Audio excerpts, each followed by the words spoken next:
Welcome to the Big Match Revisited, a chance to look back at the way football was televised more than 4 decades ago.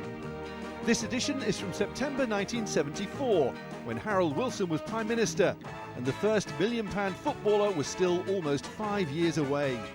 Settle down for some football nostalgia with host Brian Moore.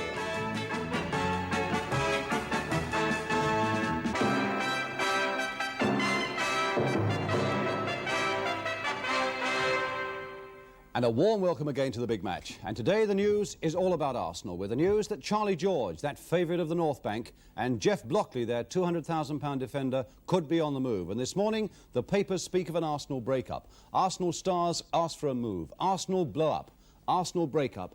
Charlie's up for sale. And with us in the studio, a man who'll be in the centre of that transfer talk, the Arsenal coach Bobby Campbell. Where do the Gunners go from here? And, of course, we've got a lot of good action as well. The main match, topically, is that Arsenal game yesterday against Luton Town. We should be backing that up with Ipswich against Chelsea. And then some really wonderful stuff when Leeds United meet Sheffield United. Don't miss that. A look at your letters as well. But let's start, first of all, at Highbury. Home of the Gunners, as you can see from the symbols there, where it's a pretty grey and gloomy day, which in many ways epitomises the start that both Arsenal and Luton have made this season, both well into the lower half of the First Division table. And for Arsenal, the problem has been more with injuries than anything else. The team they put out today has Sammy Nilsson returning to the number 3 shirt, but Charlie George is now missing. As for Luton, I think it's a tribute to their management, Harry Haslam and Roy McCrone, that they've resisted the temptation to make wholesale changes after their 4-1 home defeat by Ipswich last week. But Jimmy Husband is out and Jim Ryan comes in at number 8. Two interesting characters in the number 11 shirts on view today. For Arsenal, it's the young Irishman, Liam Brady, having such a good season for them. And then there's Luton's Adrian Alston from the Australian World Cup team. But a measure of Arsenal's injury problem can be seen right now. There's Alan Ball in the centre. To the right, Bob McNabb, the man in the news, Charlie George. Nice to see Bob Wilson there amongst his old mates again. Referee Ron Challis of Tunbridge. So Luton Town kick off, attacking the goal to our left. A team up from the second division, but still looking for their first win this season in the First Division Championship, as the rain starts to come down again after a particularly gloomy day. A lot of heavy rain, which will make the top surface just a little bit tricky and a little bit swift. Faulkner getting in for Luton in those that white strip of theirs with the dark blue stripe on it. Arsenal in the red shirts with white sleeves and white shorts. Arsenal very much denuded with a number of players injured, including Alan Ball, you can probably see in the centre there, Bob McNabb also, Charlie George at the back. Simpson trying to flick that with the outside of his boot, which was just a little ambitious there, and it goes straight to West. But here's young Matthews coming in again, seeing the gap and open up ahead of him, and so he's prepared to go on.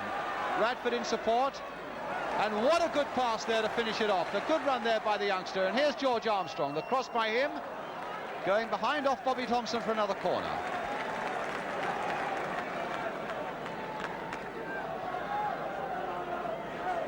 So a very good run by John Matthews, and a corner for Arsenal.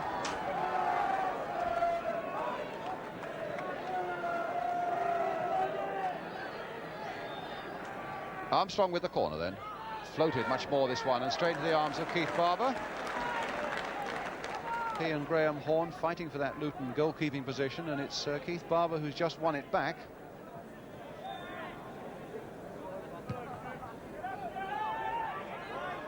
Blockley's header. West. And Simpson. Don Shanks keeping that one in. Simpson's header again. Shanks going in again. Jim Ryan going in again. And Arsenal there with more players about the place. And it's Liam Brady to Armstrong to Story, and on now for Radford. And Faulkner slipped. This is the chance for Radford. And he took it just a little too close to Barber. And Arsenal might well have capitalised on that. A bad slip, or an unfortunate slip rather, by John Faulkner. Radford right through, and Barber keeping his head and keeping his cool and doing well. To Peter Anderson. Now Jim Ryan again for Luton, and West in a lot of space on the right.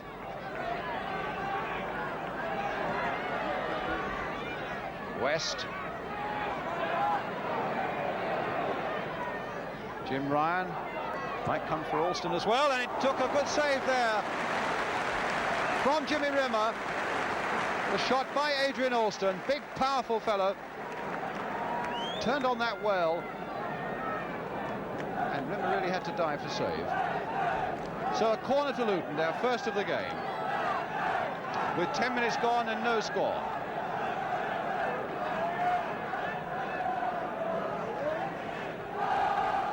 Jim Ryan will take it. In fact, it took a header by Liam Brady just as it was falling for Anderson. Now Radford v Thompson. Off Thompson, Arsenal's throw.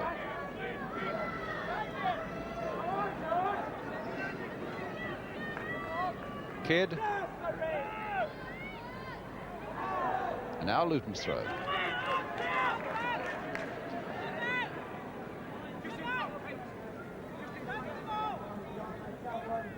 Which Gordon Heinsohn will take. John Ryan forward towards Alston, and Butlin beaten in the air that time by Matthews. Blockley played for Matthews again. Nelson stopping that well, but Ryan did a very good job. There's a lot of good tackling back by these Luton players, and they are marking very tight as well, deep in defence. But here's Armstrong trying his luck on the far side.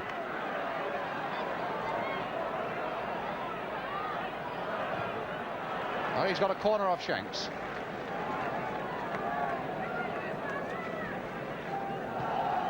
Inevitably, as you can see in the far left-hand the picture, there's Jeff Blockley coming forward again.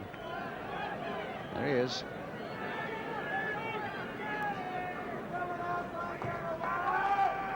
That'll get to Blockley, and it needed another good save by Barber. Getting down well to clutch that to his body as Blockley rose so well as that corner came in. The save by Barber. Now, can Nelson open up the way? Simpson, can he do it?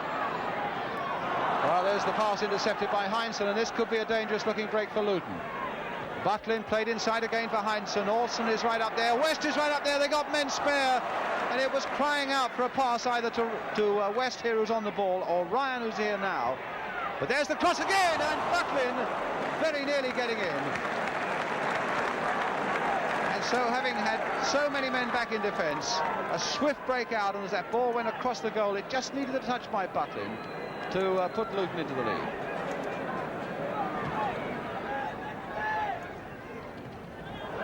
Now Radford, can he take advantage of this? John Radford! Oh, and what a save! What a tremendous save there by Barber from Radford. The Luton defence in a bit of trouble with that header that went through to Radford from one of their own men. Radford making tremendous advances, and what a save. He caught it so well. And that time it'll come to Armstrong again. Butlin right back there, and I think that might well be another corner. No, Faulkner retrieved that situation before Blockley could get in. But that really was a brilliant save by young Keith Barber. Looks sure to be the opening goal of this game. Long throw there by Sammy Nelson. Simpson right in there too.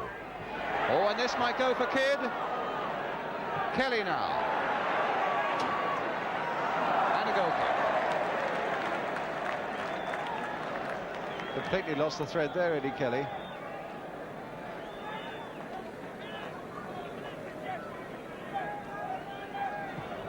Anderson. Now Butlin's header. Alston there. Working very well with Barry Butlin is Adrian Alston. Can he get that shot? And he can, and it's against the post. Well, how unlucky. Beautiful combination there by Butlin in the first place, flicking it on with his head as he does so well. Alston picking it up beautifully, taking a couple of Arsenal defenders out of the game, and what a good shot off the foot of that post. And even then it might have gone in the other side.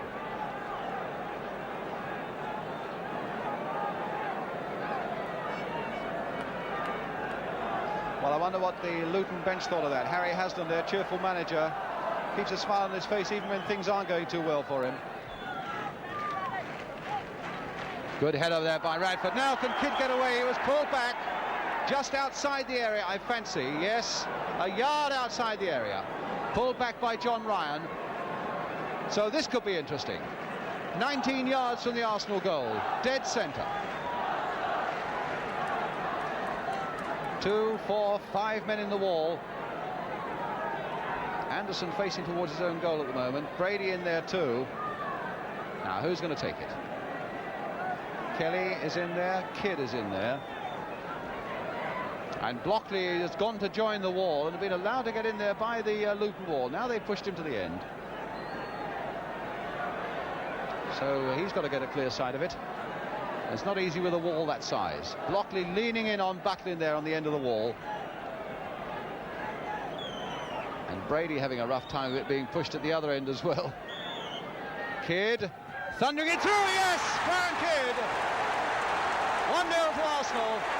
The wall disintegrated. Well, after all the preparations for that free kick where Luton had pulled everybody back in the wall, Kidd stepped up. The ball found a way through. And Arsenal are into the lead.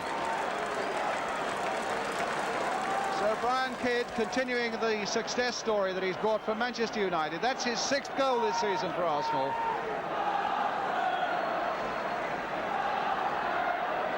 And a goal had looked on the cards for so long, and more recently indeed at the other end of the field. But Arsenal go into the lead with just a couple of minutes to go now to half-time. A free kick to Arsenal. Brady. Good bit of pace there by Brady. Kidd is in there. Oh, and what a goal that would have been. An overhead kick of the most acrobatic proportions, and somehow Barber held it. Great piece of acrobatics there by Kidd. And in the end, a good safe catch by Barber. Armstrong. Kelly. That's got Arsenal's spirit soaring. Brady again. Back for Simpson this time.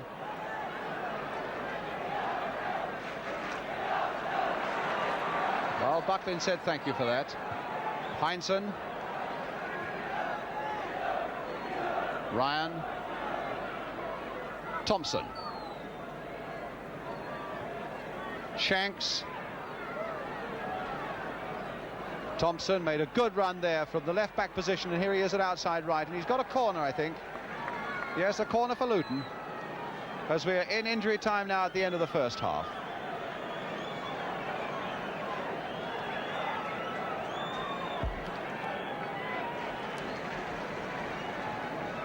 So here's Luton's corner.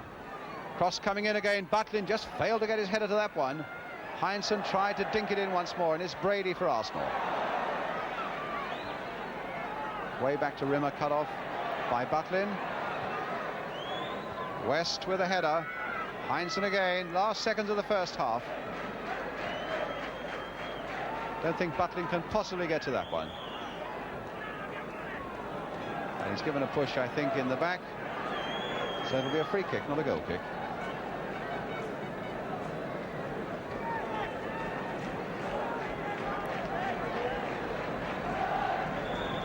So there goes the whistle for half-time. Arsenal going ahead just before the interval with that free kick from Brian Kidd, with the question mark against the Luton defensive wall. But there could have been other goals at both ends, and the reason that Arsenal aren't further in front is down really to Keith Barber. 2 tremendous saves from John Radford. And still so much to come on the big match this afternoon, including Ipswich against Chelsea, and a bonus match. And much more besides as we look at your letters and leave you here at Highbury with a half-time score. Arsenal 1, Luton 0, and we'll be right back. Well, there's the post office tower. That's how we get the pictures to you, the pictures that tell you that, in fact, that as we start the second half, Arsenal are leading by 1-0. As we welcome you back, Arsenal now attacking the goal to our left. Goal scored by Brian Kidd, the number 10. Luton, as I've said earlier on, still without a win so far in the First Division. And indeed, two sides who really haven't got a very good goal-scoring record. Arsenal with only 8 goals in their previous 9 games. Luton with only 5 goals in 7 league games. But maybe that skiddy surface in the second half will liven things up, produce 1 or 2 incidents around the goal mouth as we had in the first half, that will increase the goal tally. Story with the throw then for Arsenal. Radford trying to get away again from Faulkner. Thompson.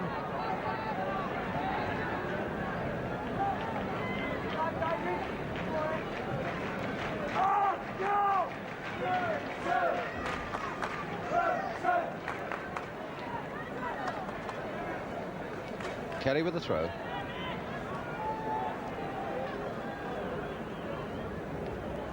Faulkner. Alston.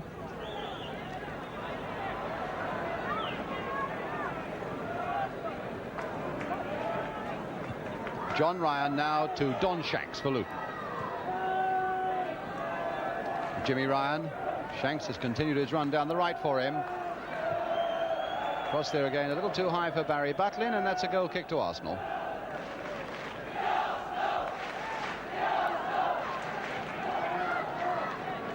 Well, the sun's beginning to come out now, and the crowd are enjoying it much more, particularly the Arsenal sections here.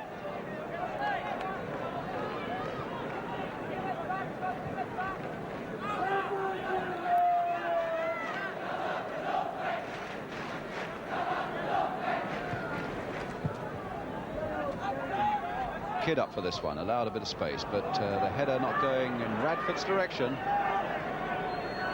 Lifts his head to the heavens in despair, John Radford, at that. Here's Butlin, the other number 9. Well, that didn't do too much for him either, but it's Luton's throw, which Thompson will take for them, their skipper. No, he's leaving it for Alan West.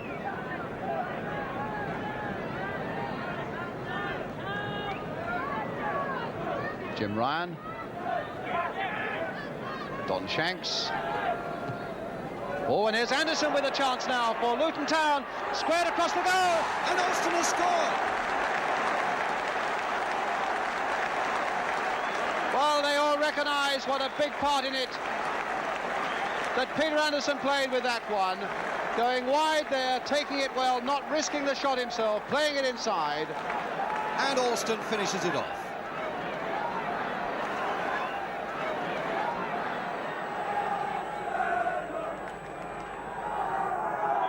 Surprised a lot of people feeling that Arsenal should have got this one sewn up in the first half.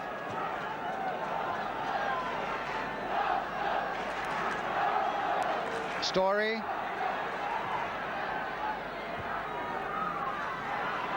Now Butlin. Alston away, Matthews with him.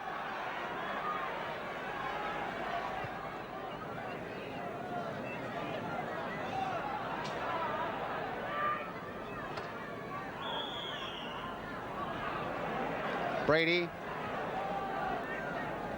Kelly and Story. A push in the back on Radford by John Ryan. A free kick to Arsenal. Well, a much happier character in this ground, although I think he's always a fairly happy fella. Harry Haslam on the right there, the Luton manager. Roy McCrowan, the coach.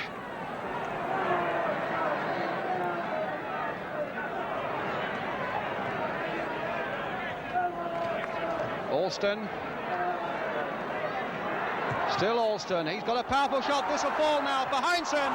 Oh, and he missed that badly. That really was a bad miss by Gordon Heinsohn after that. Ricochet had come off the Arsenal defender. Clear sight at goal. Radford. Here's Kidd.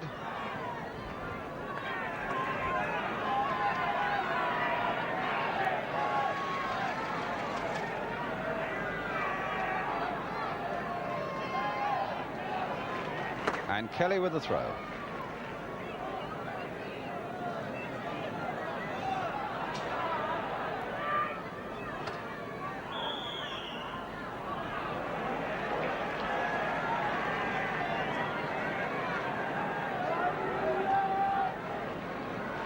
So a corner then to Arsenal.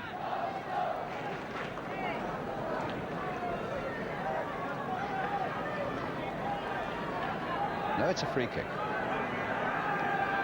A free kick to Arsenal. George Armstrong to take it. A little chip there. Brady was right in there. Simpson's here too. Oh, and a good shot. And will Kidd force it in? He has, on his hands and knees. The goal given. Luton a bit disappointed with that. I don't think they know quite what they are protesting about. But Simpson's shot not properly held by Barber. And it fell to Kidd, who was already on his hands and knees, and it was almost a question of walking it over while he was half on the ground. 2-1 then to Arsenal.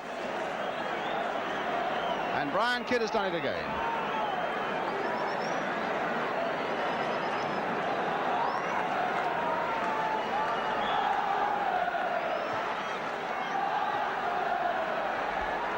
So now Luton have got to fight back once more. Butlin right in there. Matthews, fairly ungainly stride he's got, but covers the ground fairly quickly at the same time. Here he is, back to Jimmy Rimmer, the goalkeeper.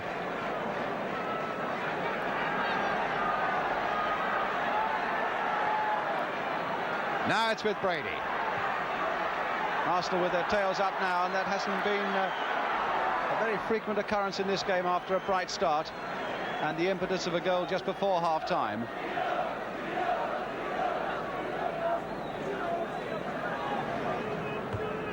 Matthews there first, but John Ryan now to take it up for Luton. Only as far as Simpson. Ryan again to Barry Butlin.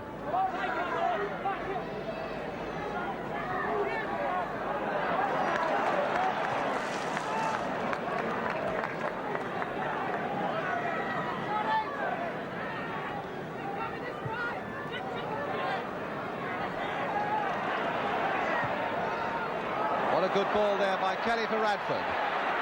Kidd is up and he's just onside. Oh, but they got completely confused in the end. Such a promising break there, because Radford also had Armstrong completely unmarked away on the right for him. West for Luton. Faulkner now joining up with the attack. With about just over 10 minutes to go. Luton searching so hard for this second equaliser. Here's Shanks. That's a good-looking cross too.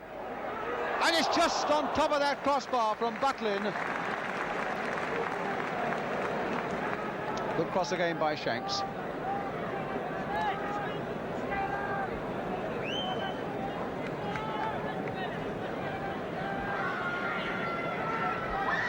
So a goal kick for Arsenal. Jimmy Rimmer to take it.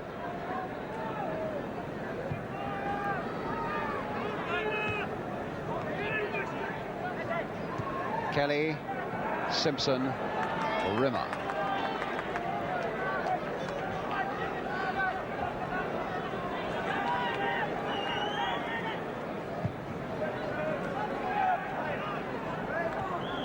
Kidd knocking it on, but backing into Faulkner.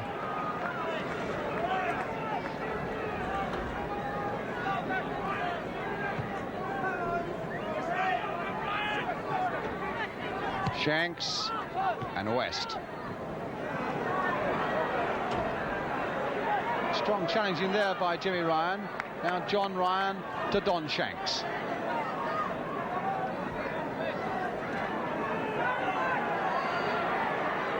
Shanks has taken on too much there, but West can again collect for Luton. Jim Ryan.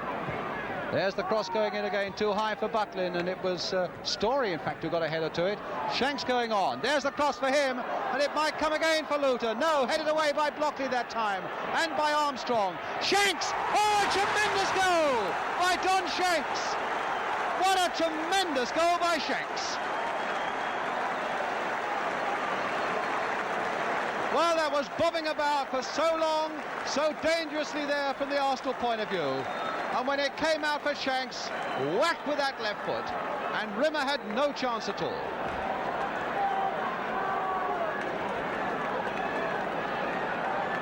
Well, no mistake about that shot from Don Shanks.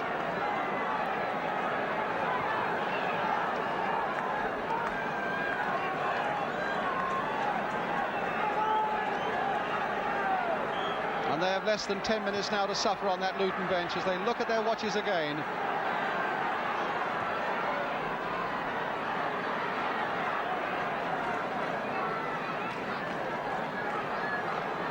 Armstrong. Brady there with a header.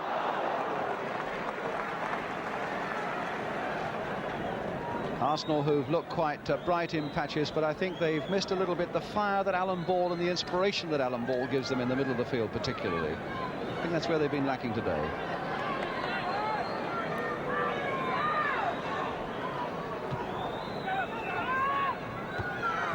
Nelson's header, Armstrong fighting for it as gamely as ever, but seems to have lost just a yard or so, George Armstrong. Inside the last minute.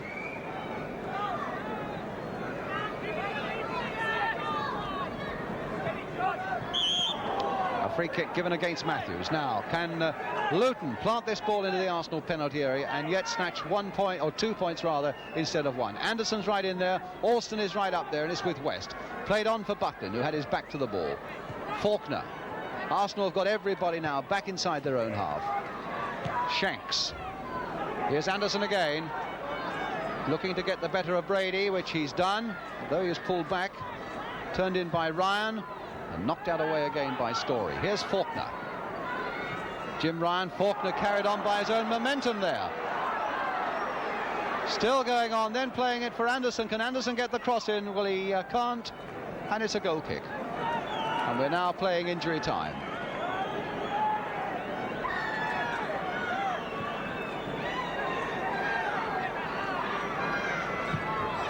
And there goes the final whistle, in fact, and a very entertaining game it turned out to be. 2 goals by Brian Kidd, twice putting Arsenal into the lead. The number 2, Don Shanks, scoring without doubt the outstanding goal of the day, which made the second equaliser, with Adrian Alston getting the first one. Which brings us to a final scoreline then at Highbury that reads Arsenal 2, Luton 2. Let's turn now to Bobby Campbell, the Arsenal coach. Bob, I think before we talk about Arsenal generally, we've got to clear up the point that Adrian made about Peter Simpson handling the ball. We can look at that again now. Your impression was that Peter Simpson did handle it or didn't? No, he caught it high on his chest up here in this area. Well, here we come now then, and the man to watch out for, of course, is the Arsenal number 2 coming into the picture now on the left-hand side. And this is the moment that Luton were saying was handball. There. What you've got to look at also is the referee on the left-hand side of the picture, Ron Chalice, perfectly placed, arms wide. No handball. He does well now, Simpson. Bobby? Tremendous left foot volley on that there.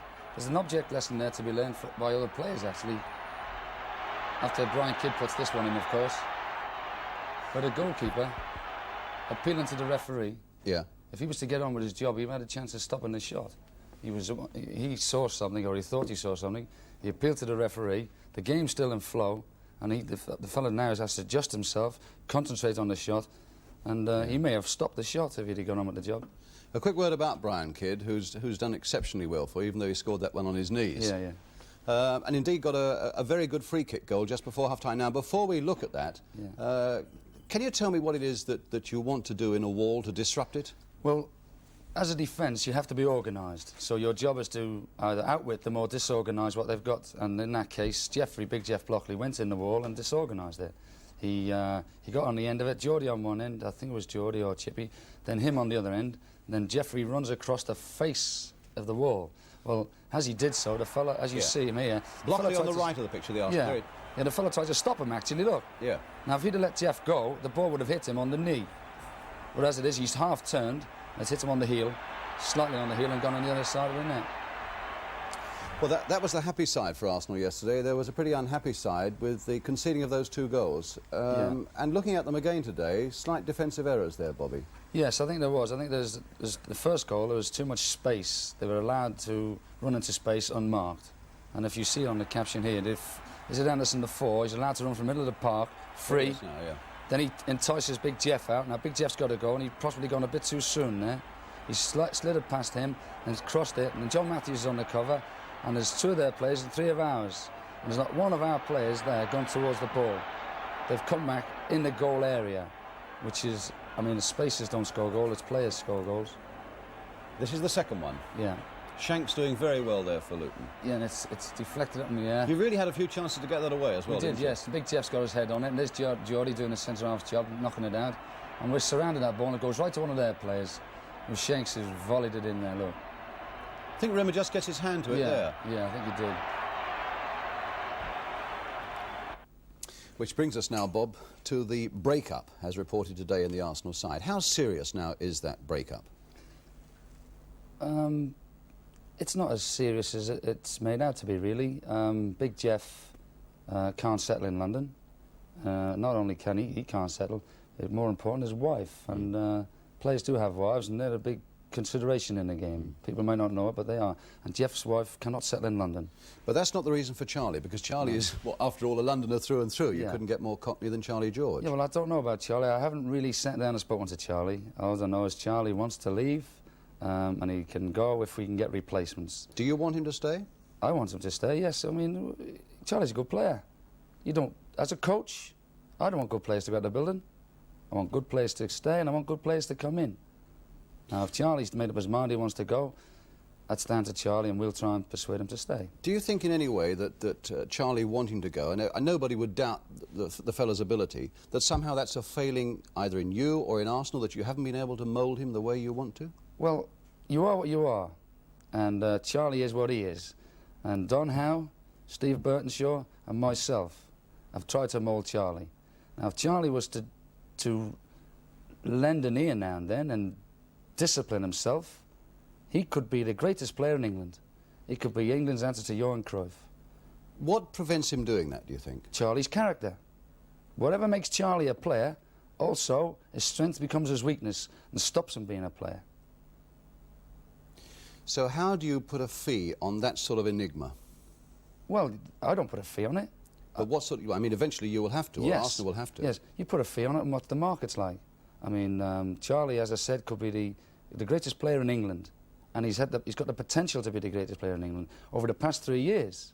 Now, when you see Stanley Bowles going for £250,000, Dobson going for £300,000, Peter Shilton going for £350,000, well, Charlie George is £300,000 with. What about new faces at Highbury? If Blockley does go, if Charlie George does go, you've got to get new faces in, and fairly quickly, I would have thought, to keep the fans happy, Bob. That would be ideal to get them in quickly, but unfortunately you can't do it that way. You have to play cat and mouse sometimes. You go in for a player, and the people who've got that player, they think, oh, you know, Arsenal want this player, he must be a good player, we'll keep him. So you're making decisions for other clubs. Also, you're going for a player who you can have, but the manager who's got him at that moment, he can't let you have him because he's got other commitments. So he says you can have him when and if and why. One last little point, Bobby. If there is a crisis, and you deny that there is a crisis, how much has that been brought about by maybe the complacency of winning the double just, what, 3 or 4 years ago, living still on those glories? Well, the word crisis is a very strong word to use. I wouldn't say there was a crisis at Arsenal. Is there complacency? There has been complacency. There has been, and that is unfortunately, that creeps in without people knowing it. I mean, when they've won the double, I mean, when you've done your work here, what do? You don't go looking for more work. And the same with footballers. They've won the double, and I'm not to say they shouldn't play every week, but they've won it all. They've been to the top of the tree. And it's difficult to stay at the top. It's harder to stay at the top than it is to get there. Because when you're at the top, everybody's trying to knock you off the top of the tree. And that's the price of being great. Arsenal's great. Everybody wants to knock them off the top of the tree. Bobby Campbell, thank you very much for coming in and talking so frankly to us today. Thank you, Bob. Well, our next game involves the First Division leaders, Ipswich Town, who yesterday were at home to Chelsea. And that was a game covered by Anglia's cameras, the commentator's Jerry Harrison. Chelsea are in a nice, natty news strip of white with a green and red stripe to it. Rain coming down more heavily now. Wymark. A lot of grass on this pitch, so it'll be difficult to keep your feet, but not for Viljon here. And space here for Talbot. Yes!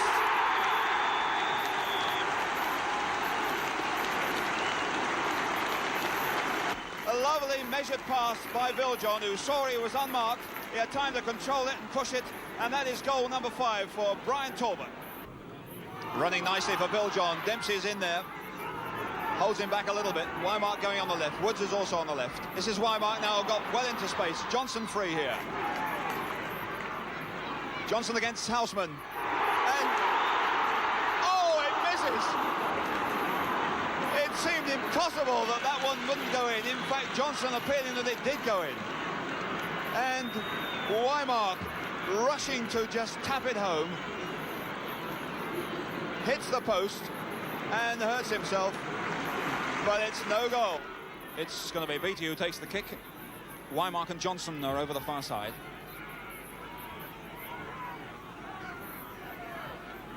Shorter one to Mills.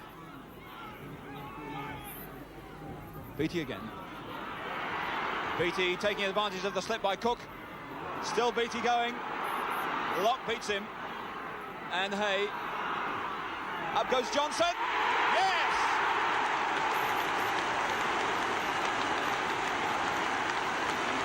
No chance for John Phillips.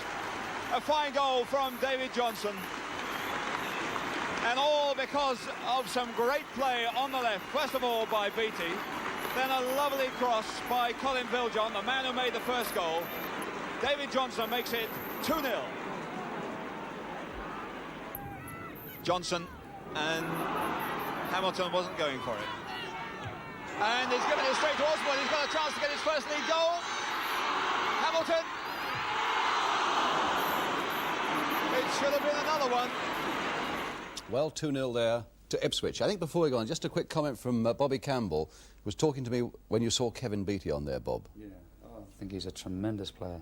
Everybody was raving about Duncan, and I think this kid could be possibly better than Duncan Edwards, in my opinion, that is. Finally today, some of the best action we've been able to bring you, I think, the whole of this season so far. It's the Yorkshire Derby game between Leeds United and Sheffield United at Ellen Road yesterday, a game that was truly bursting with goals and goal-mouth incidents as well. It was covered by Yorkshire Television. The commentator is Keith Macklin. Leeds, of course, in white. Spate.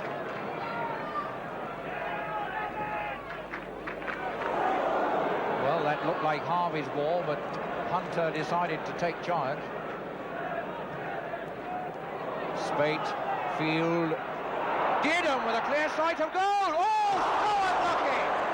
So terribly unlucky! A beautiful effort by Billy Dearden. Hit the foot of the upright. Magnificently taken chance.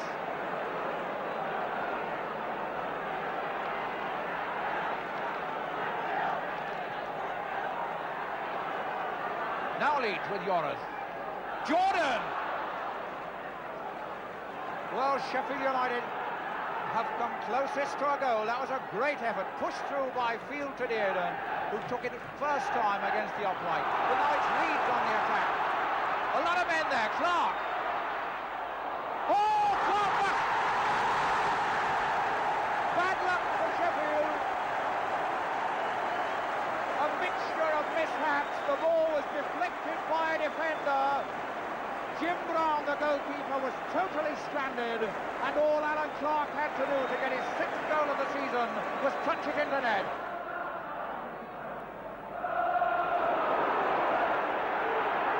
And Hunter's gone down. Hunter went down with a tackle after the ball. Now this could produce a conference with the linesman, and if the linesman saw that incident, somebody on the Sheffield United side could be in serious trouble. It's Keith Eddy who's going into the book. He followed through and hit Hunter. So 2 bookings within a minute for Sheffield United. First, Eddie Cahoon for dissent, then Keith Eddy for a late tackle.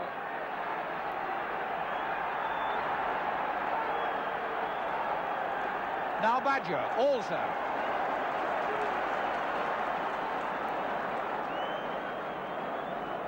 Well, this is rather sad because the game began at a cracking pace with no real ill feeling. Eddie Cahoon began it by arguing. He may have felt he was justified in doing so, but he was booked. And as a result of that incident, two more Sheffield United players have been booked. Free kick to Leeds United.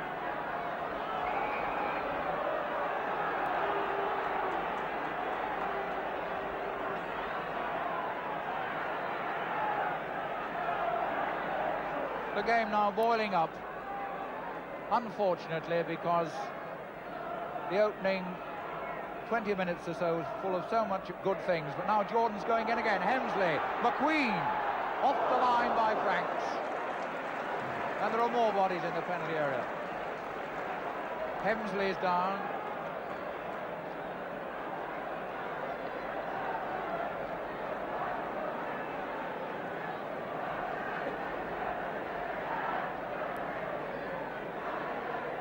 It certainly looks as if members of each side have singled each other out. That's the only interpretation one can put upon this sequence of events.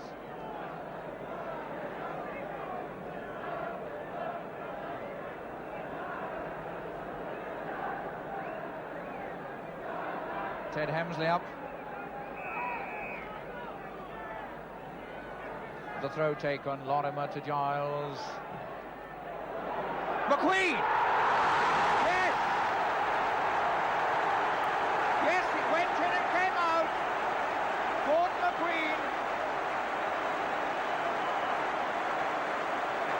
It hit the stanchion at the back of the net and came out. Now Curry. Field back for Curry. Good move. Curry! Oh, it hit really on the backside, on the line. No, he may have given a penalty. I think he's saying it hit really on the arm and is a penalty. He's given a penalty. He said that Rini kept it out by his arm. I thought it hit him in the small of the back. The referee says no, don't argue. It is a penalty to Sheffield United. Rini, bewildered by it, but Mr. Yates and Keith Eddy comes up, and if he lands this, it's his fourth penalty of the season.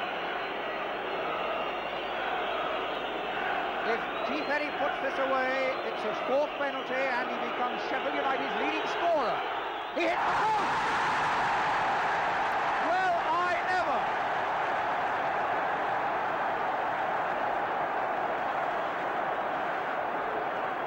Paul Rini will say that's poetic justice. McQueen.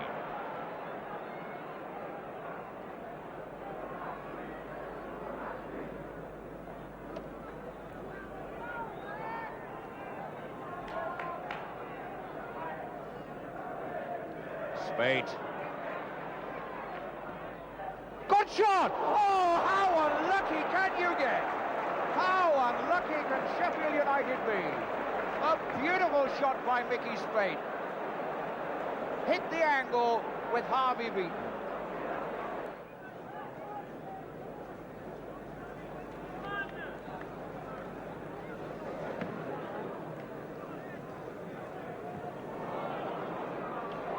Back header by Cahoon, putting Franks under pressure, and Clark can get it. Clark has got it. It's over the line. What a weird goal. What a fantastic mix-up. Really, did you ever see anything so weird and wonderful in your life? Eddie Cahoon's back pass. Colin Franks, Jim Brown got mixed up. Alan Clark's shot deflected, and Jim Brown unable to stop it from crawling over the line. Giles. Jordan going into penalty area, goes down. Another one. It's another penalty. Mr. Yates rules it straight away. Joe Jordan, and this Cahoon falling about laughing, can't believe it. Cahoon sees it as a sick joke. I know that Sheffield United manager Ken Furphy and one or two players saw the FC Zurich game, saw the circumstances of Leeds United's penalty in that game, and were watching for that this afternoon, but Mr. Yates had no doubt. And this could be four.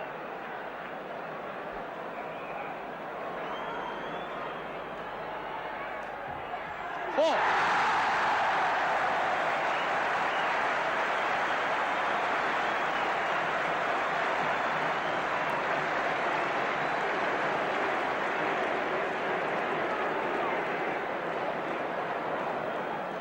Free kick to Leeds United.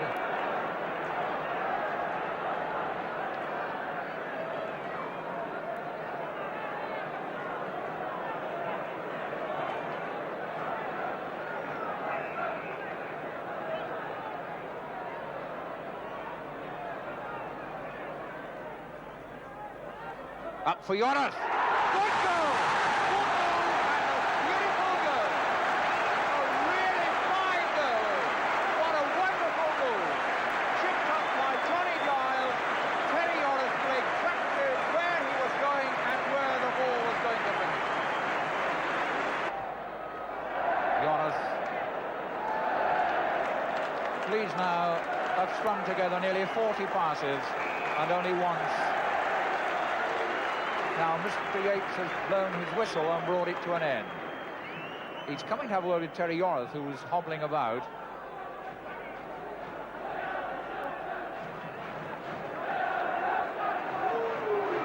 Now, Yoreth presumably accused of either ungentlemanly conduct or talking too much. A free kick has been awarded to Sheffield United. Up for Dearden. Yes, a goal! The bizarre events of this match continue. A most remarkable free kick when Leeds had possession and no Sheffield United player was anywhere near them. Awarded against Terry Yoreth, and out of it comes a goal for Billy Dearden, which Sheffield United deserve, but which really adds another chapter to a most incredible sequence of events in this game. Well, 5-1 it finished, and that's it for this week. Already, though, the contenders for our Golden Goals competition at the end of the season are beginning to emerge. There was that wonderful goal a couple of weeks back by Tony Field of Sheffield United against Ipswich. Perhaps Terry Yoreth's last goal for Leeds yesterday. And certainly that thundering volley that brought a point for Luton at Highbury yesterday, scored by Don Shanks. Story, in fact, who got a header to it. Shanks going on. There's the cross for him, and it might come again for Luton. No, headed away by Blockley that time, and by Armstrong. Shanks! Oh, a tremendous goal by Don Shanks!